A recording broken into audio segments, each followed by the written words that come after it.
Many of us love and care for children. We already know this, but there are some who are violent to those little hands that we are avoiding from our eyes. I know violence not only physically, it also makes an impact mentally. In other words, in this case, the behavior of parents on children is very, very important. Even in childhood, the personalities of children whose emotional needs are not met are affected as they grow up. As for raising a child, the education of a child begins not from infancy, but in the womb. Babies learn to recognize emotions and facial expressions from their first mother. The mother's tone of voice and facial movements help the child to calm himself down when he is stressed and uncomfortable. The ability of a child to recognize emotions in childhood, the mother's role in managing her fears and negative thoughts is great. Children who have not been able to establish the caring relationship that should be with their mother cannot learn to channel their emotions in a healthy way. Either they get lost in their feelings or they completely wall up in their feelings. In both cases,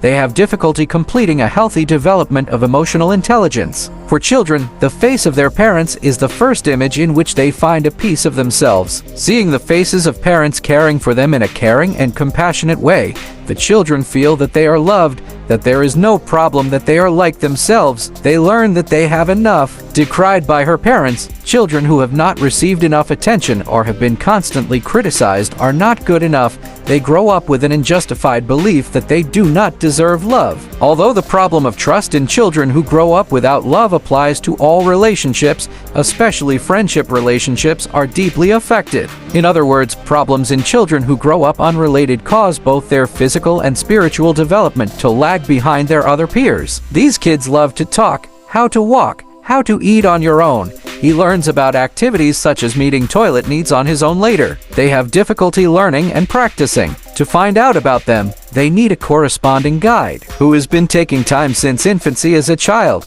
Speaking, a child with a mother who reads stories can learn to speak earlier than his peers. The child who is interested in holding it in his hands and carrying it out will still learn to walk earlier than his peers. This will be the case for all their physical development. For example, to meet the needs of eating or toilet. Children who do not see the attention they see around them feel a deep shame, thinking that they are the only ones experiencing this situation. Because of this sense of shame, they confine themselves to fear and loneliness without telling anyone what they are going through. Problems in children bring with them many emotional and spiritual problems. Crying as a baby actually contains the message, "Take care of me," in it. Yes, he may be hungry or wet, or he may have a sore spot. But what can be the cry of children where there is none of this except the cry of "take care of me"? Even a baby who doesn't know how to talk yet can send a message like he needs attention. This will be enough for us to understand that the child's greatest need is the need for attention after feeding. These needs are not adequately met. The message "take care of me" will cause many psychological problems in children who remain unrequited. They cry excessively, swinging from his seat, suck fingers, it's like getting wet. Requirements for physical and spiritual attention in infancy.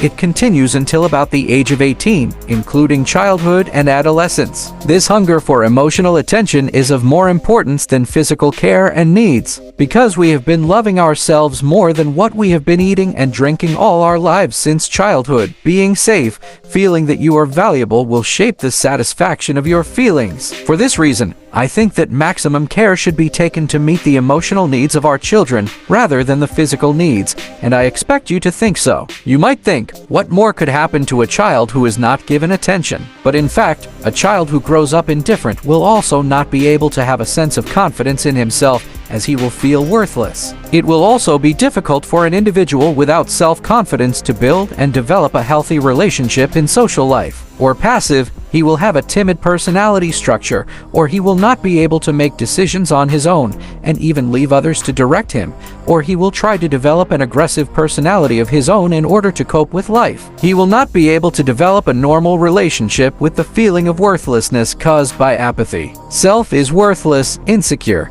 They will not have the energy to cope with life without love and because of all their unfinished business. Where there is love, there is interest. Where there is interest, there is success. And where there is success, there is happiness. And I don't think you should spare your children's attention, because, as Dostoevsky himself said, the child, it is the greatest happiness in the world. Otherwise, people do not rejoice after growing up in such an environment. They lose their ability to believe and hope. Their personality is not fully formed. They are easily attracted by trying to please everyone in return for love, but they can at least make their life better so as not to repeat parental mistakes. Each of us deserves love and happiness. If you believe in yourself, others will certainly see this. In fact, in order to explain this topic to you even better, I would like to talk about a psychological experiment similar to this topic, because psychological experiments always interest us, and we learn a lot of lessons from their results. One of these psychological experiments is studying the behavior of keeping secrets in children. The researcher named Joan Peskin chose 34 and 5-year-old children to study keeping secrets in children. He showed the children two types of tags. The first label is a fancy and sparkling label. The second label was a label with an angel on it in a dull beige color. The kids really liked the first label, and they didn't like the second label. Then they introduced the children to a cruel puppet.